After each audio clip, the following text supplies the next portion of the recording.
Hey everyone, Ewan and Matt from White Noise here, and we are going to answer some questions that you guys have asked us about the band in general. So yeah, shoot. Let's go. Who is White Noise? White Noise is a band that we are all in. What do you do in the band, Ewan? I look pretty and Debatable. cry. That's not debatable. No, I do screaming vocals. Yes. And write some of the songs. What do you do, Matthew? I sing and play rhythm guitar. We have Dan, who plays lead guitar, and Elliot, who's not here at the moment, but he plays drums. Lead drums. Lead drums, yes! But also rhythm drums. Funny how that works with drums.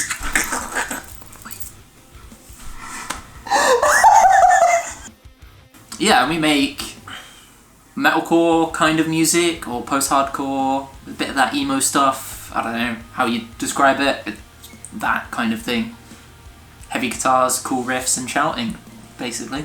Yeah, you've summed it up to a T. Yes. How did you guys come to form the band? So I used to be in a band with Ewan, and I even think from that point onwards we had much more in common than we did with the other members. I think that's a fair statement to say. Musically, anyway. Yeah, probably. I think we listened to more similar things than everyone else in that band did. So we obviously had gelled musically through that, and then going on to form White Noise, I think, was something that I guess we both wanted a bit of a challenge.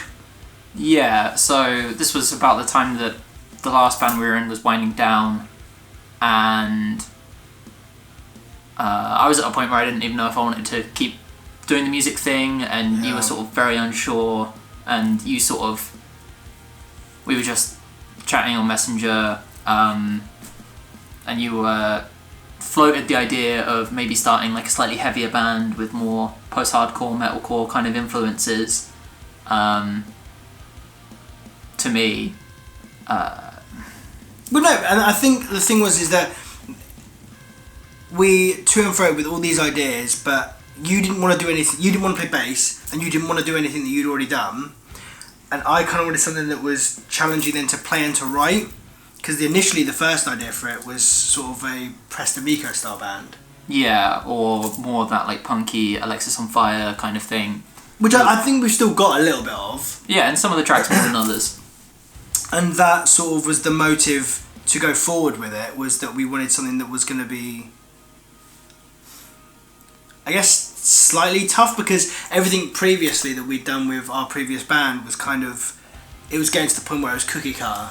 A little bit. The last band was good as well, but it was just more of that like 4-chord alt rock, which has its place, and we really like there was a reason we were making that music.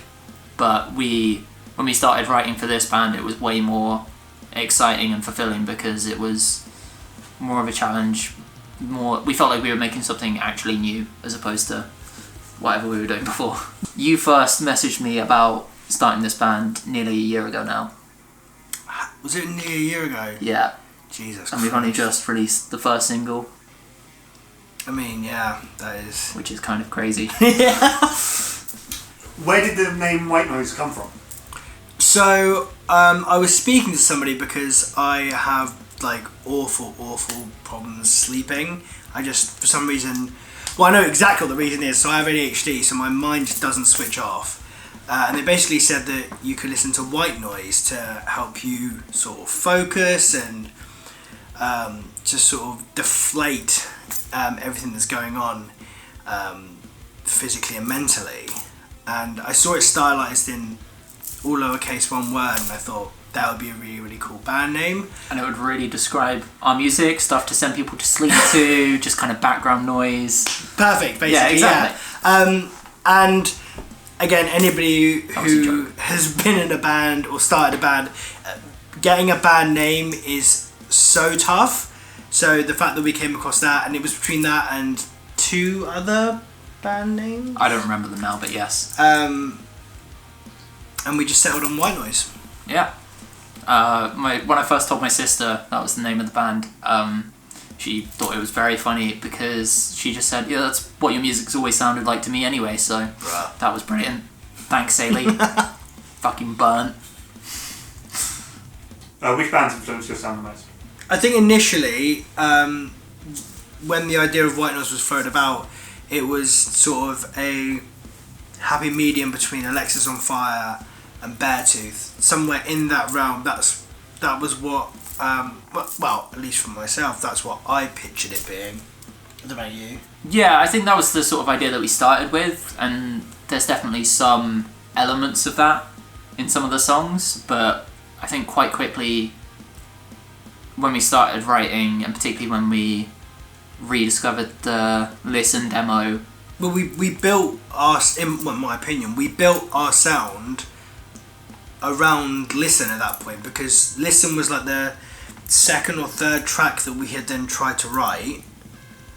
It was the first one that really clicked. Oh, it was the first one we finished, and it was the first time I listened to something back that we had written for this band and been like, okay, I really, really like this. This is different. This is interesting. It was like I had to really like sync quite a few hours just to make sure I could play it properly and sing it properly. So I think we owe Listen quite a lot to the sound. Because then we went back, and the third single we've got coming out was the first one that we tried to work on for this band, if you remember. Yes. And that only got finished after and because Listen was now in the picture and we could take it in a different way. That song has more like emo influences on it, particularly in the chorus kind of thing, and the sort of big anthemic outro it's got. And the second single that's coming out, you sort of wrote the basis for, again, sort of inspired by that Listen sound with the like heavier riffs and the Not Afraid to Go a little bit more metalcore. Yeah. Which is cool. And then songs in future we've got coming out that we're working on at the moment have some like heavier influences. Everyone at the moment is listening to Sleep Token, so how can you not take a little bit of influence? We've got like a Sleep Token-y breakdown thing, maybe.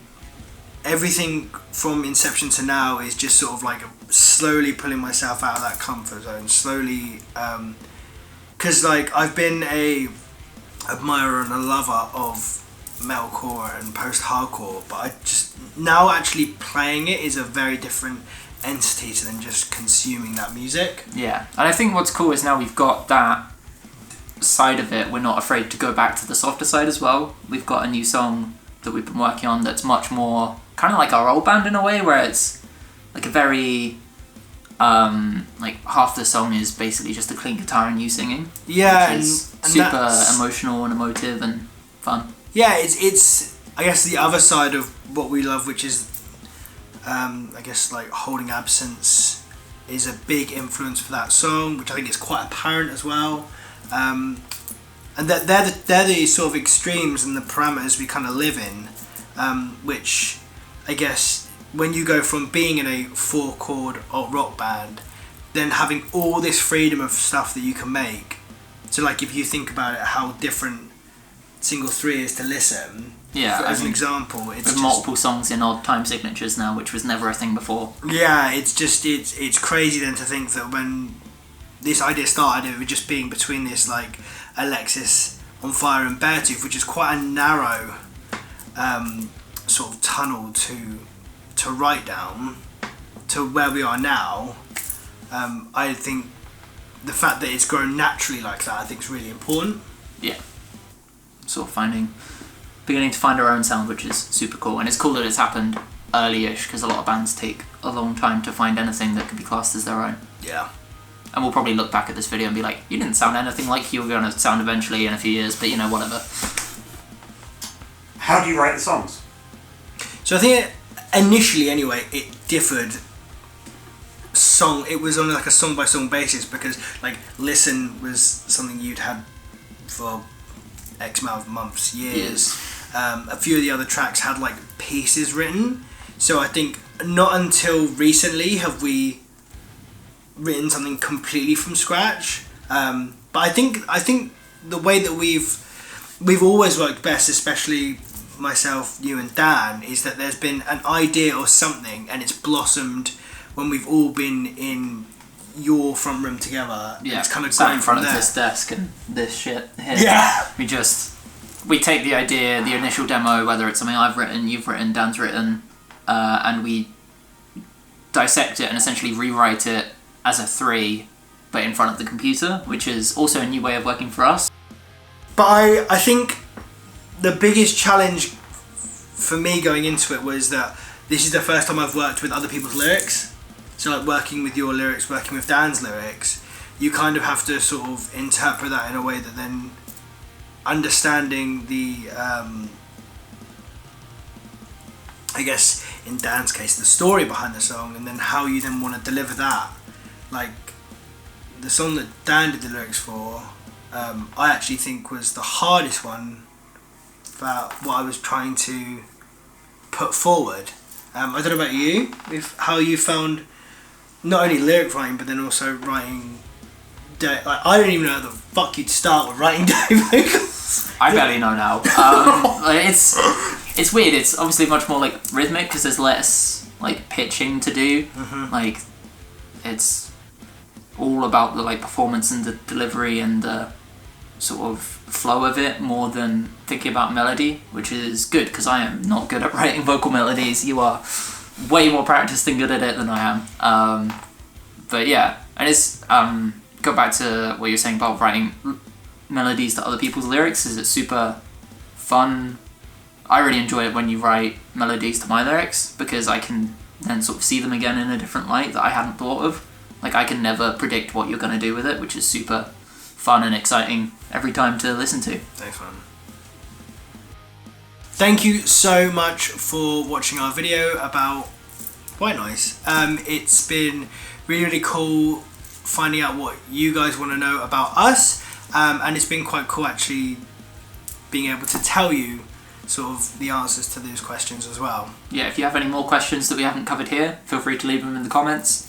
And we'll either get back to you in the comments or maybe a future video if there's enough questions. But yeah, thank you very much for watching. Yeah. If you haven't seen and you're watching this before May 19th, we are playing a show in Southampton at the Hobbit. So if there are still tickets left, get on that. It's going to be absolutely wicked night. It's gonna be sick. Yeah, I think that's it. Thank you very much. Peace. See ya. That's a very good song, actually. It's a great song. He's existing. That is funny to be fair. Just look at that guy. Get a load of this. Luckily for you, we're done. Yes. Yay!